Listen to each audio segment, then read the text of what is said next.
Hello friends, எல்லோரும் எப்படி இருக்கீங்க? இந்த வீடியோவில் பார்த்தீங்கன்னா ஒரு அழகான க்ரோஷே ஃப்ளவர் வந்து எப்படி போடலாம் அப்படின்னு பார்க்கலாம். இது வந்து பார்த்தீங்கன்னா ஒரு சின்ன ஒரு டிசைன் தான். இது வந்து நீங்கள் ஏதாவது தோரணத்தில் ஆட் பண்ணுறது, இல்லை வந்து இயரிங் செய்கிறது, இந்த மாதிரி எந்த பர்பஸ்க்கு வேணாலும் யூஸ் பண்ணிக்கலாம். நீங்கள் இப்போ தான் ஃபர்ஸ்ட் டைம் நம்மளோட சேனல் பார்க்குறீங்கன்னா மறக்காமல் லைக் பண்ணி சப்ஸ்கிரைப் பண்ணிக்கோங்க. ஃபர்ஸ்ட் வந்து நான் ஒரு ஒயிட் கலர் உள்ளன் வந்து எடுத்திருக்கேன். அதுக்கு வந்து 2.5 mm ஹூக் வந்து நான் எடுத்திருக்கிறேன். அதில் வந்து பார்த்திங்கன்னா ஃபர்ஸ்ட் வந்து பேசிக் நாட் போட்டதுக்கப்புறமா 5 செயின் போட்டுக்கிறேன். இதில் வந்து நம்ம மேஜிக் சர்க்கிள் போடல, நார்மலாக 5 செயின் போட்டு ஒரு ரிங் மாதிரி நம்ம எடுத்துக்கணும். 5 செயின் போட்டதுக்கப்புறமா ஃபர்ஸ்ட் செயினில் வந்து ஸ்லிப் ஸ்டிச் போட்டு ஜாயின் பண்ணிக்கோங்க. அதுக்கப்புறமா 3 செயின் வந்து போட்டுக்கலாம். இதை வந்து நம்ம ஒரு டபுள் க்ரோஷேவாக வந்து கன்சிடர் பண்ணிக்கணும். நெக்ஸ்ட் அந்த ரிங்குள்ளே விட்டு ஒரு டபுள் க்ரோஷே வந்து போட்டுக்கலாம். அந்த நம்ம எக்ஸ்ட்ரா வந்து உள்ளன் இருக்கு இல்லையா, அதை வந்து சேர்த்து அந்த ரிங் கூடவே பிடிச்சிக்கிட்டே வந்தீங்கன்னா உங்களுக்கு அது வந்து நம்ம தனியாக இன்சர்ட் பண்ணணுன்னு அவசியம் இல்லை. அது இப்போவே வந்து உள்ளே வந்துடும். அதுக்கப்புறம் பார்த்திங்கன்னா 5 செயின் வந்து போட்டுட்டு அகெயின் திரும்ப அந்த ரிங்குக்குள்ளேயே வந்துட்டு ஒரு டபுள் க்ரோஷே வந்து போட்டுக்கலாம். அப்புறம் எக்ஸ்ட்ராவாக 2 டபுள் க்ரோஷே வந்து போட்டுக்கலாம். இப்போ நம்ம கணக்குப்படி பார்த்தோன்னா நமக்கு 3 டபுள் க்ரோஷே வந்து கிடச்சிருக்கும். 3 டபுள் க்ரோஷே போட்டதுக்கப்புறமா அகெயின் 5 செயின் போட்டுட்டு 3 டபுள் க்ரோஷே வந்து போடணும். நமக்கு எத்தனை பெட்டல்ஸ் வேணுமோ அதுக்கேற்ற மாதிரி நம்ம இதை போட்டுக்கலாம். நான் வந்து இப்போது 5 செயின் வந்து 5 டைம் வர மாதிரி போடுறேன். பிகாஸ் வந்து 5 பெட்டல்ஸ் வர மாதிரி. நீங்கள் வந்து பெட்டல்ஸ் அதிகமாக வேணும்னா நீங்கள் வந்து இன்க்ரீஸ் பண்ணிக்கலாம். இதே மாதிரி கண்டினியூஸாக போட்டுக்கோங்க. நான் பிகினர்ஸ்க்காக வந்து ஃபுல்லாகவே வந்து ஸ்லோவாகவே வீடியோ வந்து நான் கொண்டு போகிறேன். நீங்கள் வந்துட்டு அட்வான்ஸ்டாக இருந்தீங்க அப்படின்னா வீடியோவை ஸ்கிப் பண்ணிவிட்டு கொஞ்சம் தள்ளி போய் பாருங்கள்.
இப்போது 5th பெட்டலுக்கான அந்த 5 செயின் போட்டாச்சு. நம்ம ஃபஸ்ட்டு வந்து 3 செயினும் ஒரு டபுள் க்ரோஷேவும் தான் போட்டிருந்தோம்.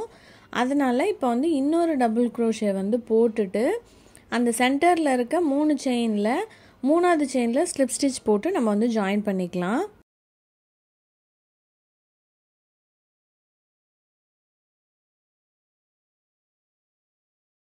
அகெயின் ஒரு செயின் போட்டு நம்ம ஸ்லிப் ஸ்டிச் போட்ட அதே கேப்லேயே வந்து ஒரு சிங்கிள் க்ரோஷே வந்து போட்டுக்கலாம்.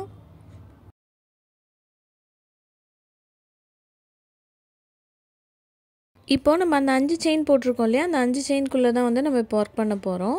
ஃபர்ஸ்ட் வந்து ஒரு ஹாஃப் டபுள் க்ரோஷே வந்து போட்டுக்கணும். அதுக்கப்புறமா 4 டபுள் க்ரோஷே வந்து போடணும்.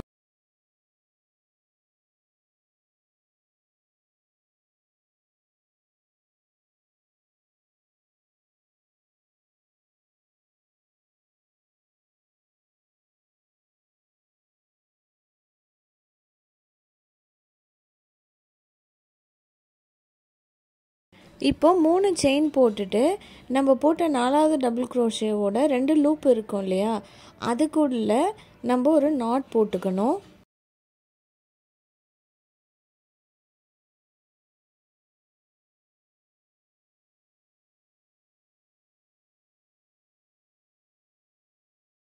அகெயின் அந்த கேப்பில் வந்துட்டு மறுபடியும் 4 டபுள் க்ரோஷே, ஒரு ஹாஃப் டபுள் க்ரோஷே போட்டு அதை ஃபினிஷ் பண்ணிக்கணும்.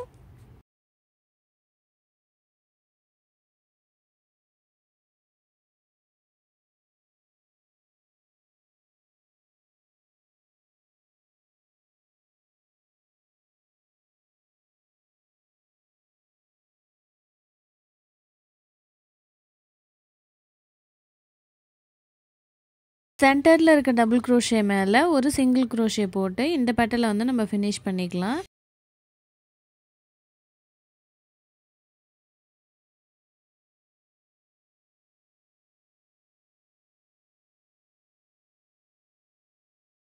ஃபர்ஸ்ட் பெட்டல் போட்ட மாதிரி அடுத்தடுத்த பெட்டலும் போட்டு ஃபினிஷ் பண்ணிக்கலாம்.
அஞ்சு பெட்டல்ஸும் போட்டு முடிச்சாச்சு.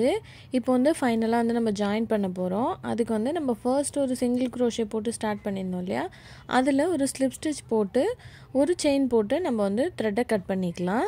கட் பண்ணிவிட்டு அந்த பேலன்ஸ் த்ரெட்டை வந்து நீங்கள் அந்த பெட்டல்ஸ்குள்ளேயே இன்சைடாக விட்டு லாக் பண்ணிக்கோங்க. ஒரு அழகான க்ரோஷே ஃப்ளவர் வந்து நம்ம ரெடி பண்ணியிருக்கிறோம். பிகினர்ஸ்க்கு வந்து இது நல்லா புரிஞ்சிருக்கும்னு நான் நினைக்கிறேன். உங்களுக்கு புரிஞ்சிருந்தது அப்படின்னா இந்த வீடியோ லைக் பண்ணிவிட்டு கமெண்ட்டில் வந்து எஸ்ன்னு சொல்லுங்கள். இந்த மாதிரி இன்னும் நிறைய வீடியோஸ் பார்க்கறதுக்கு நம்மளோட சேனலை சப்ஸ்கிரைப் பண்ணிக்கோங்க. தேங்க்ஸ் ஃபார் வாட்சிங். Have a nice day friends.